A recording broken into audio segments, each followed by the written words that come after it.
Bonjour la petite communauté et les abonnés. Donc comme promis, aujourd'hui nous allons pour cette première vidéo donc parler des pierres euh, et de la magie de ces pierres-là associées au chakra, mais pas que. Donc pour cette première vidéo, donc, je vais vous expliquer un petit peu les différentes formes et fonctions de ces pierres, comment les utiliser, sous quelle forme, etc. Donc on va commencer. Donc là, voilà, je vais vous parler des propriétés magiques. La beauté des cristaux en fait un élément vraiment de prédilection donc pour les bijoux ou comme objet de décoration, hein.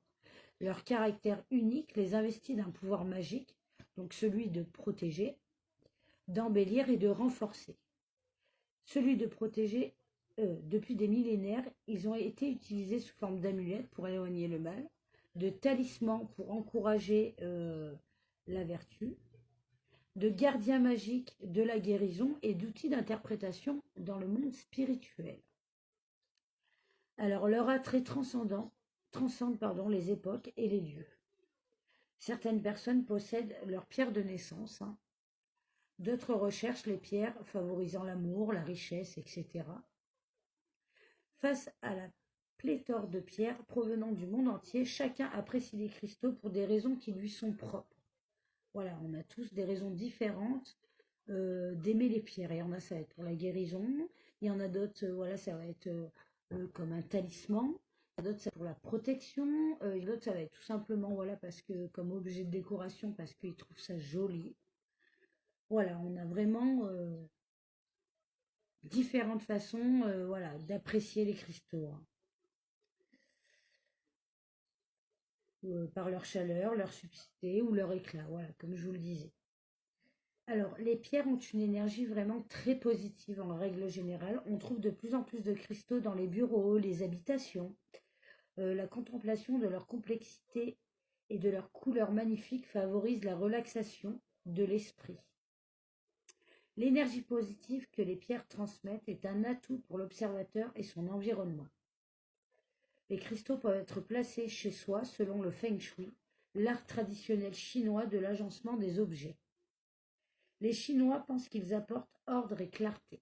Voilà, comme je le disais tout à l'heure, voilà, on a tous des tendances différentes à apprécier les pierres. Donc beaucoup, voilà, apprécient les cristaux, justement, voilà, pour avoir la paix d'esprit, pour que ressentir, comment vous expliquer, une paix intérieure dans leur domicile ou aussi bien au travail, parce que beaucoup de pierres, tout simplement posées sur votre bureau ou chez vous sur un meuble, permet la concentration, permet d'enlever les énergies négatives, voilà, qui vous entourent, et dans votre appartement ou votre maison ou au travail.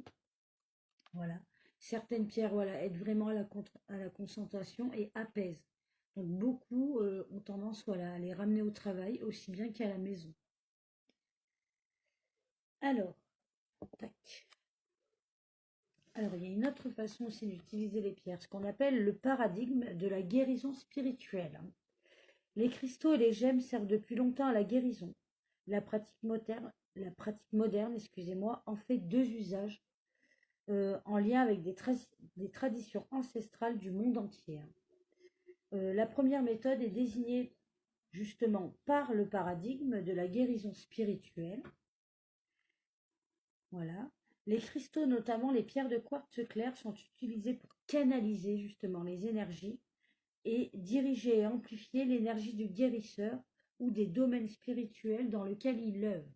Donc voilà, le cristal, justement, voilà pardon, excusez-moi, le quartz clair, on va dire que c'est une des pierres les plus utilisées justement, voilà, pour les gens qui pratiquent la guérison avec les pierres, comme on va en parler tout à l'heure, par rapport au chakra par exemple. Voilà, c'est vraiment une des pierres de prédilection, hein, voilà, le quartz, ça va être vraiment la première pierre qu'un guérisseur va avoir chez soi ou dans son cabinet. Alors la pierre dirige l'énergie de guérison tout en amplifiant et en clarifiant le potentiel de guérison. Certains guérisseurs d'Amérique du Nord utilisent ainsi le quartz pour diagnostiquer un problème et l'éliminer. le patient n'est pas forcément en contact avec le cristal, il n'y a pas forcément besoin, comme je disais, voilà, d'être en contact avec la pierre pour que vous ressentiez ses effets, pour qu'elle fonctionne. Souvent, seuls un ou deux cristaux sont utilisés. Voilà, il n'y a pas forcément besoin d'avoir de 10 000 cristaux euh, pour prodiguer certains soins ou ressentir les effets justement d'une de ces pierres. Voilà. Après, il y a une seconde méthode justement dans le paradigme, ce qu'on appelle le paradigme du placement de la résonance. Donc la seconde méthode de guérison par le cristal s'appellerait le paradigme du placement de la résonance, comme je viens de vous le dire. Elle n'exige aucune croyance spirituelle, ni de croire en une énergie venant d'ailleurs, mais repose sur le pouvoir propre du cristaux et l'intuition de guérison d'un individu. Donc voilà, il ne vous suffit pas, voilà, si vous n'avez pas de croyance spirituelle à part entière, c'est pas grave, voilà, il vous suffit juste de croire euh, voilà, la magie de la pierre, de croire qu'elle va vous soigner pour que ça fonctionne. Donc voilà, c'est important de croire pour pouvoir accueillir les énergies de guérison de cette pierre-là. Si vous ne croyez pas en la magie de cette pierre-là, ça peut quand même fonctionner, mais il va y avoir ce qu'on appelle un effet barrage. Pour n'importe quel soin énergétique, voilà, on demande toujours à la personne qui va recevoir le soin de l'accueillir. C'est très important. Enfin, du moins, pour ma part, je fonctionne comme ça. Hein. Voilà, je demande toujours à la personne à qui je prodiguer un soin, aussi bien énergétique qu'avec les pierres, voilà, au moment où je pratiquais le soin, de rester ouvert au soin et de l'accueillir. Voilà. Donc plusieurs pierres peuvent être utilisées, chacune étant choisie pour ses bienfaits sur le patient, bien sûr, suivant voilà le problème de la personne ou le soin que vous voulez effectuer, c'est important voilà de choisir les pierres associées au souci, hein, bien évidemment. Donc elles sont placées sur le corps ou autour. Voilà. Comme on disait tout à l'heure, ce n'est pas obligatoire que la pierre soit en contact avec votre corps. Leur couleur, leur forme et leur composition créent une résonance qui va favoriser la guérison du patient. Ce système s'apparente aux pratiques magiques et talismaniques du port de pierres précieuses, ainsi qu'aux traditions ayurvédiques dans lesquelles les pierres sont choisies pour apporter à chaque personne l'énergie la plus harmonieuse possible. Voilà, donc tout ça, je vais vous l'expliquer un petit peu plus en détail par la suite. Voilà, mais voilà, il y a plusieurs méthodes voilà, pour se soigner avec les pierres. Voilà, donc tout ça, je vais vous l'expliquer. Donc voilà.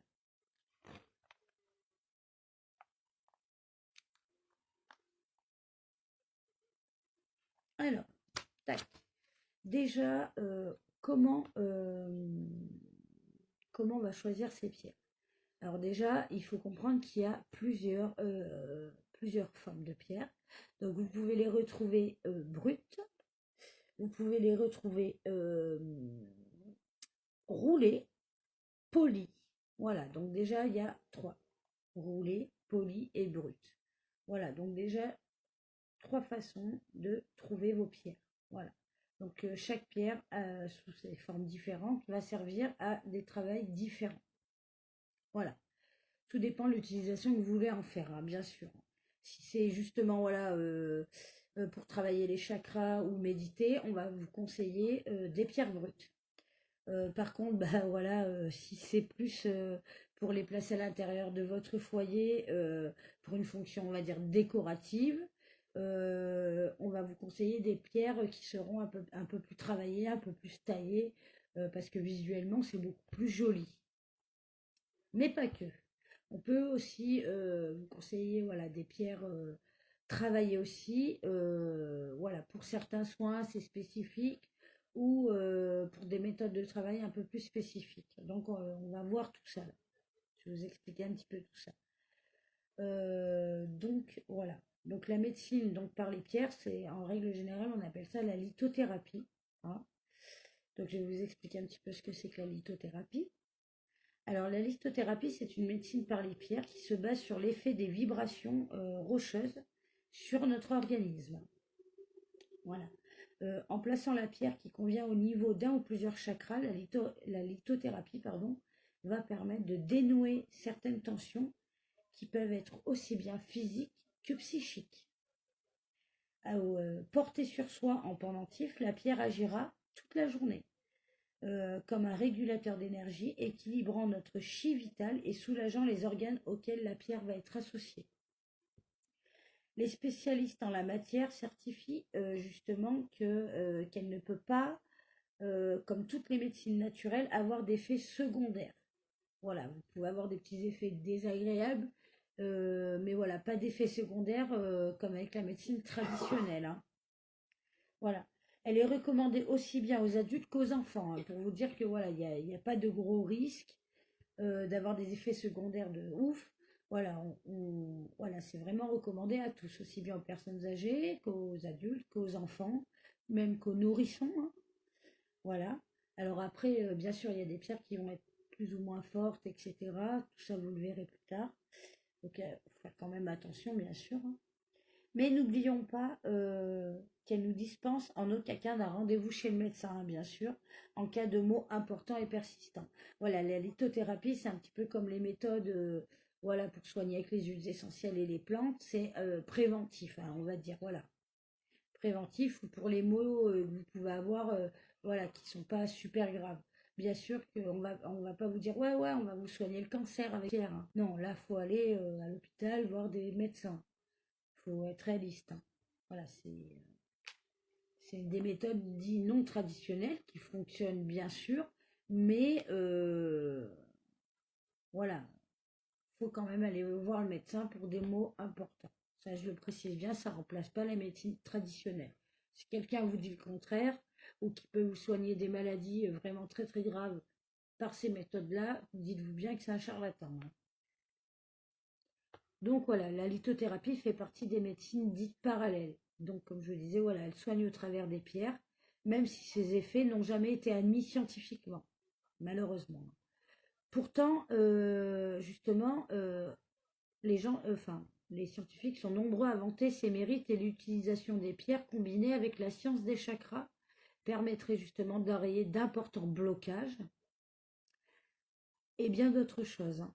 L'utilisation des pierres en magie ne date pas d'hier. Par contre, la lithomancie, par exemple, fait partie du pouvoir unique des pierres et du sol. Voilà, comme on dit, la boîte de Pandore est ouverte. Donc maintenant, je vais vous expliquer justement voilà, les différentes formes et fonctions. Tout d'abord, je vais vous expliquer donc voilà, euh, qu'est-ce qu'une pierre brute, qu'est-ce qu'une pierre polie, etc. Donc voilà, pour choisir sa pierre justement, plus qu'une autre, déjà on va vous conseiller d'utiliser, je vais vous encourager moi pour ma part à utiliser votre intuition, première, déjà, pour choisir une pierre. Voilà. Donc moi je vous conseillerais d'utiliser votre intuition, votre toucher. Donc je vous conseillerais, moi voilà, vous êtes dans un magasin par exemple, vous avez une tonne de pierres devant vous. Si vous avez la possibilité de pouvoir les toucher, de les prendre, je vous conseillerais voilà, de choisir celle déjà qui vous appelle le plus visuellement. Mais ça ne veut pas dire que ce sera les bonnes pierres. Déjà visuellement. Prenez-les. Si vous avez la chance de pouvoir les mettre sur un plan de travail neutre, voilà, choisissez les différentes pierres voilà, qui vont vous attirer le plus déjà d'instinct. Et ensuite, je vous conseillerais de les étaler devant vous et ensuite de les prendre une par une dans vos mains et de vous écouter, d'écouter votre intuition. Voilà ce que vous ressentez, les sensations que vous pouvez avoir, parce que des fois, certaines pierres, certaines personnes vont prendre, je sais pas, je vous dis une bêtise, là un exemple, une améthyste dans la main, ils vont sentir une sensation de chauffement dans la main, ou certaines personnes vont ressentir un apaisement, ou d'autres vont ressentir des frissons, etc. Voilà. Euh, Bien sûr qu'elles ont des effets propres, mais chaque personne va les ressentir différemment. Par exemple, moi, une améthyste va m'aider à la concentration, malgré qu'elle est conseillée pour apaiser, par exemple, bah moi, elle ne m'apaisera pas, elle m'aidera juste à la concentration. Vraiment, c'est propre à chacun. Donc c'est pour ça que, voilà, il ne suffit pas de lire dans un livre, ah bah tiens, telle pierre est bonne pour ça, pour ça, pour ça, pour qu'elle vous fasse tous les effets escomptés. Voilà, sur certaines personnes, elle va faire cet effet-là, et sur l'autre, eh ben, la personne d'à côté aura la